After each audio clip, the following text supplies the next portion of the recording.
হাট্টিমা team team তারা মাঠে পারে ডিম, তাদের খাড়া দুটো শিং, তারা হাট্টিমা টিম টিম। টাক্কা টাক্কর টাক্কা টাক্কর টাক্কা টাক্কর টাক টাক টাক টাক। হ্যাঁ, এ কি মাম্মাম দাদা হাট্টিমা টিমের শিং হয়ে গেছে? হ্যাঁ মাম্মাম দাদা, কি ব্যাপার? আরে মানে পয়সার জন্য মানুষকে কি না করতে হয়। আহা হা হা হা হা।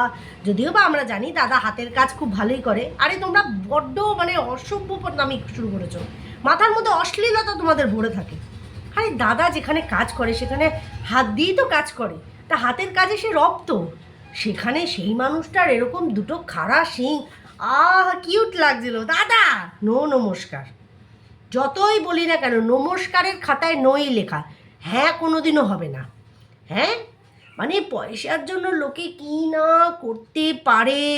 হ্যাঁ, আর অন্য কেউ করলেই দোষ। বল শিউ, আরে কি রে শু, নতুন অতিথি এসেছে বাড়িতে।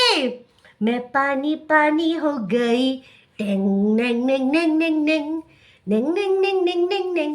আর সেই পানি গানে আমাদের পানি কাকিমা, সরি টুকুরি নিপা কাকিমা কি নাচ নেচেছে, মানে একটু সায় মানুষ তো। তো যেটা বলছিলাম, মানে এটা দেখে আমাদের একবারে গায়ের জায়গায় জায়গায় বড় বড় ঠোসকা পড়ে গেছে, মানে ফোসকা পড়ে গেছে। হ্যাঁ, আমরা কিছুতেই এটা সহ্য করতে পারছি না যে পানি কাকিমা, টুকুরি নিপা কাকিমা তোর বাড়িতে। হ্যাঁ, এত কিছুর পরে মানুষ এসে আমাকে মানে পার্সোনালি মেসেজ করে বলছে, রিম্পা এদের কি কোনো মান সম্মান নেই? আমি বললাম কার কথা বলছো শু? দেখ তোমরা না ভীষণ নটে। ওর আবার মান আবার সম্মান, এই মানে এই ওয়ার্ড দুটোর সাথে ওর দূর দূর কোনো রিলেশন নেই। রিলেশন চ্যুতো ও একবারে। আর যারা যারা ওর বাড়িতে আসে তারাও তাদের এই যে দুটো কান আছে না, মানে ওটাকে কেটে বাড়িতে রেখে আসে, তারপরে ওরা রাস্তায় বেরোয়। বুঝতে পেরেছো? মানে ভাবো এই আমাদের পানি কাকিমাকে কি হারে চরিত্রের চচ্চড়ি করে পানি পানি করে দিয়েছিল, কিন্তু সব ভুলে গেছে শুধুমাত্র মেয়ের মুখের দিকে তাকিয়ে। এটাই তো হয়, আমরা তো একটা মানে নিজের সন্তানের মুখের দিকে তাকিয়ে নিজেদের মান সম্মান মানে মান অপমান যারা করে সেটাও ভুলে গিয়ে আমরা চেষ্টা করি যে না আমাদের সন্তানরা যেখানে ভালো থাকে। সেখানে পানি কাকিমা কী অন্যায়টা করেছে বলো তো? আজকে তার মেয়েকে যতই মানে হোক না কেন, তার মেয়ের চরিত্রের চচ্চড়ি করেছে, তার মেয়ের ফুলসজ্জার ভিডিও রেকর্ডিং করে রেখেছে, তাকে খোদ নিজে মানে রক্ষিতা কাকিমা রাখেল, হ্যাঁ বুঝতে পেরেছো, সেই লেভেলে সম্মান দিয়েছে। কি হয়েছে তাতে? তোমরা ভীষণ নটি, সেটা বড় কথা না, কিন্তু এই দেখে আমাদের যে জ্বলন, বলছি আমাদের এই কাকিমা কেন যে তার অ্যানিভার্সারিতে ঠাঁই পেল না, এটা ভারী চিন্তার বিষয়। কেন বলো তো? ওনাকে আনতে গেলে 5 জনের সামনে আনতে হবে, আর এটা একা একা চুপি চুপি চুপি চুপি চুরি করে কাছে এলাম, কানে কানে ভালোবাসি বলে গেলাম, তুমি আমি ছাড়া কেউ এই কথা জানলো না, প্রেম প্রেম গন্ধটা সারা গায়ে ছড়ালাম। বুঝতে পেরেছো তো ব্যাপারটা এরকম। যাই হোক, তার আগে বলি welcome back to my channel. কেমন আছো তোমরা সবাই? আশা করি সবাই ভালো আছো, আমিও ভালো আছি। দিনের ফার্স্ট ভিডিওর অবশ্যই করে না খেয়ে না দে না, পুরো ভরপেটটা খেয়ে দে, রান্না বান্না গুছিয়ে তারপরে তোর ভিডিও দেখলাম। বুঝতে পেরেছিস? অত ভাবিস না, ভীষণ ইম্পর্টেন্স দিস নিজেকে, নটি গার্ল। সেটা বড় কথা না, বড় কথা হচ্ছে হ্যাঁ রে কিরে মারু বাবা, তুই ভীষণ পরিমাণে বেইমান টাইপস, স্বার্থপর টাইপস। হ্যাঁ, তুই আচানক এই বড় লোকস হয়ে গেছিস, যার জন্য তুই এই তোর এই আদরের দিদি, হ্যাঁ যে দিদি কিনা তোকে বিপদের সময় এত হেল্প করেছে, প্রতিনিয়ত বুঝিয়ে দেয় কতটা হেল্প করেছে, শুধু নিজেরটা না আশেপাশে যাদের দালালি করছে তাদেরটাও বুঝিয়ে দেয়, তুই সেই মর্মটুকু বুঝলি না? বুঝলে না তুই সেই মর্মটুকু? ছি, লালত থুতু বেরিয়েছে, লালত হে তুঝপে। হ্যাঁ মারু, ছি ছি ছি ছি ছি, এগুলো কোনো মানে কথা? হ্যাঁ, এত কনসার্ন সে তোর প্রতি, এত কনসার্ন। এবার কী কী বিষয়ে কনসার্ন তোমাদের তো জানতে হবে। দেখো মারু প্রেগনেন্ট কি প্রেগনেন্ট না এখনও কিন্তু খোলসা কেউ করছে না, একটা ধোঁয়াশার মধ্যেই কিন্তু রয়েছে। ওর সিমটামস ওর চালচলন দেখে বেশিরভাগ নারীরা যারা কিনা কন্ট্রোভার্সি করে তারা প্লাস অনেক ভিউয়ার্সরা যেটা ওর সিমটমস দেখে বুঝতে পারছে যে মেবি ও কনসিভ করেছে। এবার হয়তো একটা টাইমের পরে ও জানিয়ে দিল যে না না ও কনসিভ করেনি, এটা অন্য কোনো কারণে। এটা কোনো বড় ব্যাপার না, এটা হতেই পারে, ঠিক আছে, হতেই পারে। তারপরেও তো ওর চান্স আছে, সবে তো 8 মাস 7 মাস 1 বছর বিয়ে হয়েছে, এখনও ওর সারা জীবনটা পড়ে আছে। এই বছর না হয় সামনের বছর ও কনসিভ করতে পারবে যদি না এই বিষয়টা হয়। কিন্তু আমি একটা জিনিস কিছুতেই বুঝে পাচ্ছি না, এটাকে কিছুতেই ডাইজেস্ট করতে পারছে না। না মানে রাতে পর্যন্ত ওর ঘুম হচ্ছে না। যদি বাই চান্স এই খবরটা সত্যি হয় যে মারু প্রেগনেন্ট, তাহলে ওর ফেসটা কোথায় থাকবে? ওর ফেসটা কোথায় থাকবে? কারণ ও এই যে অফ ক্যামেরা যে আলোচনাগুলো করছে, তার মানে তোমরা বুঝতে পারছো যে মারুকে নিয়ে এদের এই যে 4 জনের 5 জনের যে একটা গ্রুপ আছে না, এই গ্রুপটার মধ্যে কিন্তু রীতিমতন আলোচনা হয়। কতটা ফ্রি সময় থাকলে মানুষ একটা মেয়ে যে কিনা ওদের সাথে এখন কোনো লেনাদেনা নেই, সে তার মতন রয়েছে, তার বিষয়ে তারা এতটাই উদ্বিগ্ন, তাকে নিচু করার ডাউন করার এতটাই মানে তীক্ষ্ণ মানসিকতা এদের। এরা অফ ক্যামেরাও এটা আলোচনা করে, নালে ও কার সাথে আলোচনা করে বলো? হ্যাঁ, আমাদের দাদা সাথে করতে পারে, কিন্তু বেশি আলোচনা যেখানে হয়, যেখান থেকে রিভেঞ্জফুল মানসিকতা বিষয়টা এদের মধ্যে এসেছে, মন্দিরা হোক, তারপরে বাকি ওর দিদিরা হোক, সবার মধ্যেই এই জিনিসটা এরা কিন্তু বসে আলোচনা করে মারুকে নিয়ে অফ ক্যামেরা। এবার ওর মনের ভেতরে কি চলছে মারুকে নিয়ে, কী ও মাথায় চলছে যে এইটা হতে পারে, সেটা ও আর এখন বলবে না। এটা কি করবে বলো তো? যখন মারু একটা ফাইনাল কিছু জানাবে সেই অনুযায়ী ও ওইটাকে বসিয়ে নেবে, বসিয়ে হ্যাঁ আমি এটাই ভেবেছিলাম। যদি বলে না হ্যাঁ এটা তো আমি বলেইছিলাম, আর যদি বলে হ্যাঁ এটাও বলবে হ্যাঁ আমি তো বলেইছিলাম যে হ্যাঁ হতেই পারে, না হওয়ার কি আছে। বুঝেছো তো? তোমরা বুঝে যাবে ওই বলাটার মধ্যে, তোমরা আবভাব বুঝে যাবে যে কতটাও খুশি হয়ে পড়েছে। কিন্তু তোমরা ভাবো ওর কাছে এই প্রেগনেন্সি বিষয়টা এতটাই হাইলাইট হয়ে গেছে, যা না মারু হাইলাইট করছে তার ডবল শুয়ের চিন্তা হয়ে যাচ্ছে। ও রাতে ঘুমোতেই পারছে না যে সকালবেলা উঠেই আমাকে প্রেগনেন্সির ওপর একটা চোতা দিতে হবে।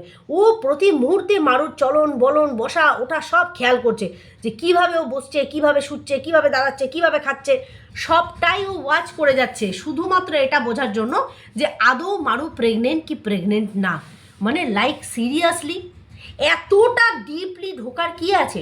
এইভাবে আমাদের মতনই ছেড়ে দেওয়া যেতে পারে যে হ্যাঁ হলেও হতে পারে, না হলে পরে হবে। না, এইটা ওর মাথার মধ্যে চলছে যে আজকে যদি মারু প্রেগনেন্ট হয়ে যায় আমার ফেসটা লস হয়ে যাবে, কিন্তু মারু প্রেগনেন্ট না হলে আমার ফেসটা থাকবে, আমি গলা উঁচিয়ে দুটো কথা বলতে পারবো। এইটার আশাতেই ও মানে হা হুতাশ হাপিত্তেশ করে করে প্রতিদিন একটা করে ও ভিডিও নামিয়ে দিচ্ছে শুধু প্রেগনেন্সির ওপর। আচ্ছা ভালো কথা, এইবার ও কিছু জ্ঞান দিল সেখানে। ও কি বলছে যে মারু বসেছে যেভাবে ও বসেছিল, ওর তো ভাবা উচিত, যে ও এইভাবে বসাটা ঠিক না। বসে গেছে, বুঝতে পারেনি, বসে পড়েছে, হতেই পারে, this is not a big deal. যে ও কীভাবে বসলো এটাতে ভীষণ আমরা মানসিকভাবে প্রতিদিন ওকে নিয়ে ভিডিও করে যাচ্ছি। হ্যাঁ রে মারু, তুই তোর দিদির ভিডিও দেখিস না? ছি ছি ছি ছি ছি ছি, এইগুলো এইটা কোনো মানে? দেখিস না এটা আবার অন ক্যামেরা বলার কি দরকার ছিল? যে তুই কন্ট্রোভার্সি ভিডিও দেখিস না? তুই তো ভালো করেই জানিস যারা তোকে নিয়ে নেগেটিভ ভিডিও করছে তার মধ্যে নাম্বার 1 লিস্টে রয়েছে তোর এই দিদি। তাহলে হ্যাঁ একটু দেখতে পারিস না ওর ভিডিওটা? ও মরিয়া হয়ে মারিয়াকে নিয়ে ভিডিও করছে, মরিয়া হয়ে মারিয়াকে নিয়ে ভিডিও করছে, ছন্দটা মিলিয়ে দিয়েছি ব্যাপারটা, সেটা বড় কথা না। বড় কথা হচ্ছে যে ও মরিয়া হয়ে তোকে নিয়ে ভিডিও করে যাচ্ছে, তুই একটু ঘুরেও তাকাচ্ছিস না, একটু ওর চ্যানেলে তুই হিসুও করছিস না। ভারী অন্যায়, এগুলো মেনে নেওয়া যায় না। ও এত এফার্ট দিয়ে তোকে নিয়ে নেগেটিভ ভিডিও করছে, অ্যাটলিস্ট দেখ, একটু তো দেখ, এটা তো ঠিক না। যাই হোক, এটা তো গেল একটা বিষয়। আচ্ছা পিঠে খুব ভালো হয়েছে। এই বাই দ্য ওয়ে সু, তুই পিঠে করিস খালি খাওয়ার খুব তো বলতে পারিস যে জোলা গুড় দিয়ে খেলে কি ভালো হবে না লোলা গুড় দিয়ে খেলে কি, জিভে লোলাটা হয়েছে খুব ভালো, পিঠে বানাস না? একটু কর পাটিসাপটা পিঠে আমরা একটু দেখি করেছিস, সেই সবের কোনো বলাই নাই। কেমন যেন মার্কা মারা, লোককে খালি জ্ঞান দেয়। যাই হোক, সেখান থেকে দাঁড়িয়ে এইবার চলে এসেছে যে ওই যে মারু বলেছে যে 1 টাকায় তো সংসার চলে না, এবার নতুন কিছু করবে, নতুন কিছু করব মানে সবাই স্বাভাবিক ভাববে যে মারুরা নিশ্চয়ই কিছু করবে, কিন্তু এই দোকানটা নিয়েই ওরা বলেছে। তো যাই হোক, এই জায়গাটাতে ওর অবজেকশন হয়েছে, অবজেকশন তো প্রতি মুহূর্তে রয়েছে। তারপরে ও বলছে যে আগে যখন ও কাজে যাচ্ছিল না, একটু দোকানটা ডাউন যাচ্ছিল, এখন তো ও কাজে যাচ্ছে, তার দোকানটা আবার রমরমিয়ে চলছে, যা ইনকাম হবে এখানে দুটো পরিবার না সংসার ভালো মতন চলে যাবে। এইবার এইটাতে ওর ভারী অবজেকশান যে ঠিক এমন ইনকাম করবে দুটো সংসার চলে যাবে। এই বলছি তুই না ওর ইনকামের কথা ছাড়, বলছি আমাদের দাদা নমস্কার, এই যে দাদা যে ইনকাম করে, যতই তোর শ্বশুর পেনশন পাক না কেন, হিসাব মতন তো বয়সের বার্ধক্যে এসে ইয়ের তোর দাদার খাওয়ানো উচিত তার বাবা মাকে, একটা মাত্র সে ছেলে। কিন্তু এইখানে দাঁড়িয়ে দেখছি যে তুই এসে জনগণের সামনে বলে দিয়েছি যে দাদার টাকায় জল গরম হয় না, উল্টে লকডাউনের সময় তোর শ্বশুর বসিয়ে তোর বরকে খাইয়েছে, আর তোকেও খোদার খাসি তোকেও গিলিয়েছে, যেখানে তুই গোটা গোটা মুরগি খেয়েছিস লকডাউনের টাইমে বসে বসে। টাকাগুলো কোথায় পেতিস? বর তো নিশ্চয়ই করতো না, তাহলে সেই টাকাগুলো কোথা থেকে আসতো? সেই টাকাগুলো কোথা থেকে আসতো? আজকে এই প্রশ্নগুলো করতে হয়। একই বাড়িতে থাকবে, একই সংসারের দোকানেও যাচ্ছে, যেটাই ইনকাম হোক না কেন সংসার চলে যায়, মানে যা হিসাবে পড়বে ওই সংসারও চলে যাবে, এই সংসারও চলে যাবে, যেইটুকু আছে মোটামুটি। যদি এটা বলে থাকে, তুই বলছিস নিজের বরের নামে একটা মিথ্যে মানে মহানত্তার মানে কথা লোকের সামনে বলে বরকে মহান সাজিয়ে পাবলিককে ঘোল খাওয়াচ্ছে। আরে তবুও ওর পায়ের ধুলোটুকু তুই গিয়ে চাট। যদি মিথ্যেও স্বামীর নামে ওর এটা বলে যে আমার স্বামীর ইনকামে সংসার চলে যাবে, তাহলে ও পাবলিকের কাছে জনগণের কাছে নিজের স্বামীকে সম্মানিত করছে, তাকে উঁচু দরজা দিচ্ছে। তুই কি করেছিস? তুই কি করেছিস? তুই জনগণের সামনে এসে বুঝিয়েছিস তোর বরের দ্বারা জলটুকু পর্যন্ত গরম হয় না। তারপরে তোর বরের প্রতি যে তোর ফিলিংসটুকু নেই, সেটা তো তুই ম্যান্ডুর কাছে বলেই রেখে দিয়েছিলিস। বোঝাতে পারছি? নিজের বরের টাকায় যে কোনো মতে মানে সংসারটুকুও চলে না, বাড়িতে জল গ্যাসে বসালে সেই গ্যাসটুকুর জলও গরম হয় না, এই হিসাবটা তুই দিয়েছিলিস। আর একার টাকায় সংসার চলছে, তুই ভাব না তোর একার টাকায় তুই তোর বরকে কী বলে ওটাকে মডিউলার কিচেন এই জন্মে তাকে দেখিয়ে দিতে পেরেছিস, কোমোটালা বাথরুম তাকে দেখিয়ে দিতে পেরেছিস এই জন্মে। কার পয়সায়? তোর একার পয়সায়। সেখানে তোর বরের কোনো মুরত কোলায়নি। তাহলে তুই অন্য বরের দিকে আঙ্গুল তুলে কথা বলিস কি করে? কি করে কথা বলিস? একটা যদি ওরা কদিন বসে থাকে তারপরে যদি আবার কাজে যায়, ও তো এই আশাতে বসে নেই যে যতটুকু চলছে বাড়ি ভাড়া দিয়ে ওর হেসে খেলে সংসার চলে যাবে। তাহলেও তো ঠিক আছে, তাহলে তো বসে যেতে পারতো। কিন্তু ও খাটনেওয়ালা ছেলে। যেদিনকে মারুরা পালিয়ে এসে আলাদা জায়গায় যখন ওরা বাড়ি নিয়ে যখন প্রথম বাড়িটায় যখন ও টিভি এসি সব সেট করছিল না, আমি কিন্তু ছেলেটাকে দেখে এইটুকু বুঝতে পেরেছি, ছেলেটা আর যেরকমই হোক না কেন ছেলেটা কর্মঠ আছে, খেটে খাওয়া ছেলে আছে, বসে হাত পা গুটিয়ে থাকা ছেলে না, খাটতে পারে, খাটার ওর সেই ক্ষমতাটা রয়েছে। হ্যাঁ, তুই লোকের বরের নামে বলা একটু ছাড়, লোকের সংসারের বিষয় এতটা ইন্টারফেয়ার করা ছাড়, যেখানে তুই নিজের সংসারটা দেখ। এই যে আমিও কালকে আমারই শেয়ার করা সেই ম্যান্ডুর ওই শর্টসটা দিয়ে আমি ইয়ে করলাম, মানে ভিডিও দিয়ে আমি শর্টস ছেড়েছিলাম, যেখানে বলছে শ্বশুর শাশুড়িকে নিয়ে কীভাবে সংসার করতে হয় তুই জানিস। ও কী করে জানবে? ও শ্বশুর শাশুড়ির সাথে থাকে নাকি? তাহলে ভাবতো মারু তো ওরা তো দুই ভাই, হ্যাঁ, একজন না থাক আরেকজন রয়েছে। তুই তো শ্বশুর শাশুড়ি, তোর বর তো একটা মাত্র ছেলে, তাহলে তাদের পুরোপুরি টেক কেয়ার করা তো তোর রেসপন্সিবিলিটির মধ্যে পড়ে। কোনোদিনও শাশুড়িকে নিয়ে ডাক্তারের কাছে গেছিস? হ্যাঁ, চোখের অপারেশন হয়েছে সেটার জন্য মাসি শাশুড়ির বাড়িতে যেতে হচ্ছে। তুই নিজে মানে এক গ্লাস জলেও ডুবে মরতে পারিস না, তুই এই মুখ ফুটে আবার লোকের তুই সংসারের কথা বলিস। তুই মুখ ফুটে লোকের সংসারের কথা বলিস যে কীভাবে সংসার চালাবে। তুই যে ওর মারুর বরকে নিয়ে এত চিন্তা, বসে খাক না খাক তবুও তো দোকানে যাচ্ছে, কাজ করছে যতটুকু। তোর এই যে আদরের বোনের বর স্যান্ডি, ও কী করছে? ও তো পুরোপুরি ওর বউয়ের পয়সায় বসে খাচ্ছে। হ্যাঁ, বলার জন্য খালি বলো না, মানুষ বুঝে বিচরণ করে বেড়াও, জায়গা মতন বলতে পারো না। আসলে বলেছো এইসব কথাবার্তাগুলো একটা সময় ম্যান্ডিকে প্রচুর বলেছো যে ওর পয়সায় বসে বর খায়, হ্যানা ত্যানা প্রচুর বলেছিস, কিন্তু এখন আর বলিস না, কারণ একবার বলা হয়ে গেছে, কি দ্বিতীয়বার বলবি? এখন তো পীড়িতের সম্পর্ক জেগেছে, তাহলে এখন তো আর বললে চলবে না, এখন বলতে হবে কাকে? মারুকে। সেম কথাবার্তা, সেম কথা, পরিবার নিয়ে কথা, ওর সংসার নিয়ে কথা, কিভাবে চালাবে, একা চালাবে না দোকা চালাবে। এইবার তার মধ্যে ওই পিঠেটা খাওয়ার সময় ওই পম্পম মনে হয় বলেছে যে তোমরা আবার জিজ্ঞাসা করবে এতগুলো পিঠে খেলো কে। তুই বলছি ঠেস মারার অভ্যাসটা খুব রয়েছে, তুই ওকে নিয়ে গোটা গোটা ভিডিও নামিয়ে ফেলছি, আর ও ঘুরিয়ে একটা ঠেসও মারতে পারবে না?